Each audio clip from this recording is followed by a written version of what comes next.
Rory Journos here at Old Trafford. Not really a place that Newcastle United often get results, but they've just went and absolutely walked over Manchester United. An incredible evening. Obviously there's been a lot said and done. You guys are probably watching this a fair bit after the event, so we're not going to go too much into the game. We'll have a little section on that, little couple of minutes here and there of the key players that Jordan will pick out, and I'll pick out some key players that I thought had a tremendous performance. But let's look forward. Let's look forward well beyond this game, well beyond November and into December. And Newcastle United, if they're going to do this, they're going to have to do it the hard way, Jordan, because you couldn't have asked for any tougher run of draws, whether that be in the Champions League or the Carabao Cup. Just when you want a nice comforting Champions League return after 20 years, out come AC Milan as they start turning the lights out. The Theatre of Dreams. Theatre of Dreams, it says behind us here. I think you read that there. If you can't, if you know, squint your eyes. But Eddie Howe's got Newcastle United believing again. Borussia Dortmund, AC Milan, PSG, Man City home, Manchester United away, Chelsea away. Thoughts on that one, Jordan? I'm not going to rule anything out with this team. Yeah, I mean, before looking ahead to the Chelsea game who Newcastle got next in the Carabao Cup, we all sort of had this, I think, had the same thought process coming into the day. Newcastle depleted, fatigued, eight people out, and yeah, it felt like a game too far for them. And just like the Man City game, they went and caused an upset, if you like. So done that again today. You'd hope nice easy draw, if you can call it that, in the quarter-finals. But you look at some of the teams that were left in: Middlesbrough, Port Vale. You know, can you get a Fulham at home? But no, it's Chelsea away in the middle of another busy fixture list, because December is 8 or 9 games or something in December. It's just brutal for fixtures. And yeah, it's the week before Christmas.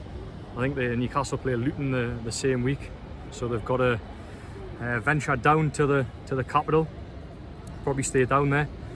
But yeah, Chelsea aren't in great form, but it's Chelsea. You know, there's always that little bit of fear factor with them, as there was at Manchester United tonight. But Newcastle managed to win tonight, so yeah, I think we said after the game, Liam, it's not ideal. You probably want a better draw on paper, but bring it on. Yeah, no, I feel very much the same.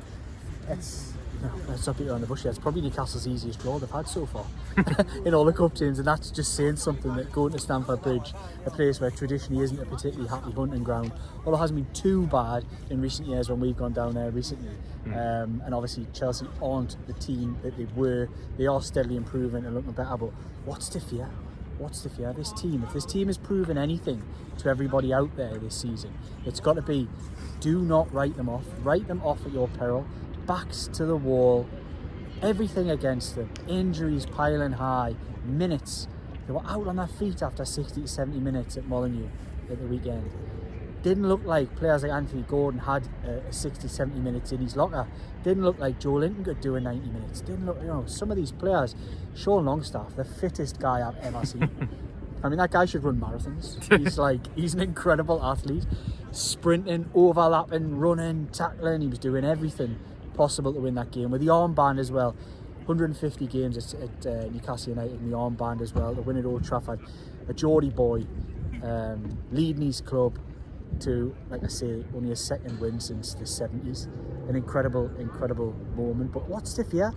Like I said, this team have proven time and time again that they can produce big moments this season. I'm not going to stand here and predict that Newcastle United will have a better season than they had last season. I think it's going to be tough. The European games and the intensity that's been played at, and the intensity they're having to play at in the League Cup as well, Carabao Cup, for all the sponsors out there. The intensity they're having to play at is draining, sapping. It is going to take its effect, and it kind of is already with injuries. We've seen Matt Target get injured again today, just to add to that piling list of players who are finding themselves on the treatment table at Benton. But yeah, they might not do as well as they did last season. I'm not going to say they are, but what they've delivered this season is a season full of incredible I was there moments. PSG, anybody who was there that night will talk about that night for the rest of their lives.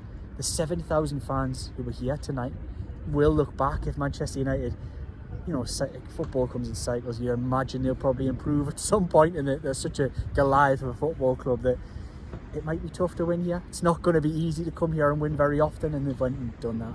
Beating Manchester City first time Eddie Howe did that. Has beaten Pep, got the better of Pep Guardiola. Another moment. Getting the Champions League return, getting a point in the San Siro, battling backs against the wall. Come to some good places this year and got some good results. So I wouldn't bet against them going to Stamford Bridge and doing the same. What's the fear? Let's get stuck in, and fingers crossed they don't have too many more injuries. But that's a long way down the line, right, Jordan? I'm just thinking off the top of my head, yeah, actually, can Lewis Hall play against Chelsea? Right. Because if they don't have him, so that's that's an explainer for Newcastle will tomorrow. I'm just thinking off the top of my head there. They're depleted tonight, 8 injuries out, 8 players out tonight. Could have a 9th in Lewis Hall. So obviously common sense would suggest he probably can't. I think it's different in the League Cup, you know. So I think it is. I think he can Don't play. put that on the record for you. No, I'm not. I'm saying I'll have to check it. Watch out for Newcastle. Check out Newcastle Road. That's when I've done my research. I'm just speaking off the top of my head at the moment. But Jordan, what you brought another blow into it for? I know I should have left this for the call. Right, tonight. Yes. We're not going to. Sorry. We're very. Everyone. When the time of recording this, we're in the rain. You might not be able to say, but rain is quite a common theme these last few weeks covering Newcastle United. We're in the dark. We're being kicked out as we're standing outside, and we have got to drive home to go to. So we're going to run through this quite quickly. It's probably only going to be a 10 to 12 minute video of Geordie Journos. You've got the live there for the player ratings, but let's go through pick your 3-star men, and then I'll go through mine too. Okay, star man for me, Joe Linton. Machine. I think you've probably used that term as well, but I'm going to use it as well as on the player ratings. I'm calling him a midfield monster. Monster. Okay, you've got monster. I'll have machine. Yeah. No, he was. He covered every blade of grass tonight, from corners as well. Defensively, really, really strong. Really good in the tackles. Strong in the tackles. Obviously, it was his tackle that led to Willock's 3rd goal, which was an important goal in the game because Manchester United started to get a little bit of momentum with their half-time substitutions. So Joe Linton had a start beginning to the season because of injuries, but I think he showed tonight that he is back to his best, which is a big boost for Newcastle given all the injuries. To have him back to his best is a big bonus. Number 2, I'm going to go with Emil Kraft on the basis that before today he hadn't played in 14 months. Long road back from an ACL injury, but you know, you talk about moments in the season in terms of individuals. Newcastle have had a lot of individual stories this season, particularly that Champions League game, like say Dan Burns, etc., scoring, showing Longstaff. But it was not a moment for a player today, and it was Emil Kraft to mark his return from 14 months out with that type of performance at centre half. Let's not forget he is predominantly a right back, but to tuck into as a right centre half next to Paul Dummett, you wouldn't think Emil Kraft and Paul Dummett would be a formidable centre half pairing, but they certainly were tonight.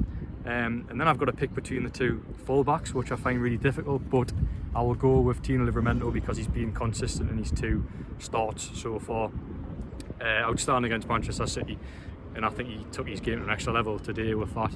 As I mentioned before, the tackle high up on Garnacho, managed to take the ball past 3 players, beautifully weighted pass to Joe Willock, which obviously, sorry, not Joe Willock, Miguel Almiron, which got Newcastle up and running, so a really important moment of the game. So that's my 3, but I would caveat that with the fact that 1 to 11, including the subs, Newcastle were outstanding all over the park today. Right, so am I allowed to pick the same players? Yeah, you might be able to give a better explanation than what Nah, I just do you know, I think that would be a bit boring. Okay. So I'll have Paul Dummett. Paul Dummett, you cannot ask any more than what he's produced in the last 2 Carabao Cup games. A real pillar of strength in that back line, whether that be in his distribution, quite calm, physical, strong, never gets caught out of position, very clever centre half, so I was really pleased with him and the whole back 4. Lewis Hall, I think to me that's one of the biggest stories of the day. Pick Lewis Hall, did you? No, I picked Tino instead. So Lewis Hall for me, I actually think Livramento probably outperformed him, but Lewis Hall got a goal here today, and I think it's the goal and performance that he put in today. Very good left foot, distributed the ball well, showed an intent to want to link with Anthony Gordon and Joe Willock in front of him, and Miguel Almiron when he was playing out there as well. But I think it was made all the more special for him because he had such a rough first start.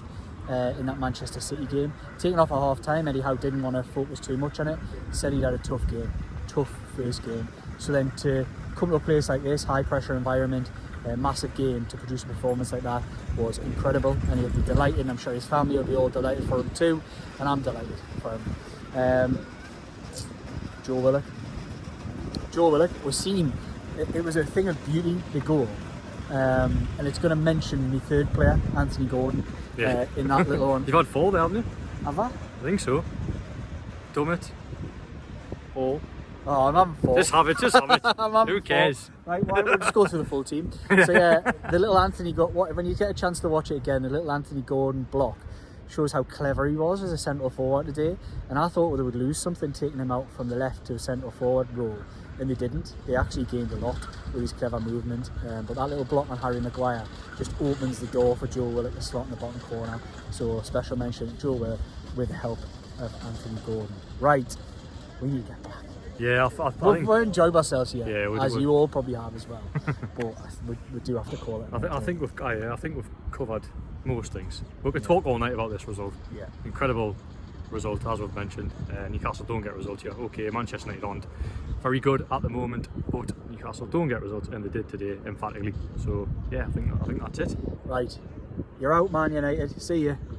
Bring on Chelsea. That's the way I look at it. Yeah. It's going to be tough. They need to have a bit of luck with injuries. They're not getting any luck in the draws, but they need to have a bit of luck with injuries, and fingers crossed things will start to look a little bit better by the next time we're talking about Carabao Cup. Right, like, comment, share, subscribe for all your Geordie Journos content.